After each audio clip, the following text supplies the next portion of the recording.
কক্সবাজারের উখিয়ার কোট বাজারে চাকুরিচ্যুত 1179 জন শিক্ষক পুনর্বহালের দাবিতে আমরণ অনশনে বসেছেন। আর সকাল থেকে শুরু হওয়া এই কর্মসূচিতে দাবিগুলো আদায় না হওয়া পর্যন্ত অনশন চালিয়ে যাওয়ার ঘোষণা দেন তারা। সকাল থেকে কোট বাজার চত্বর শিক্ষক ও চাকরি প্রত্যাশীদের উপস্থিতিতে জনসমুদ্রে পরিণত হয়।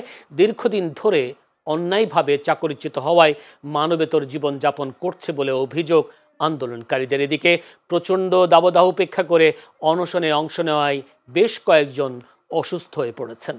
নির্দিষ্ট সময়ের ব্যাপার না, এটা হচ্ছে যতক্ষণ না আমাদের আন্দোলন আমাদেরকে পুনর্বহাল না করে ততক্ষণ পর্যন্ত আমরা আন্দোলন চালিয়ে যাব। যতক্ষণ আমরা ভালো ফলাফল ফিডব্যাক পাচ্ছি না ততক্ষণ পর্যন্ত আমরা থাকবো।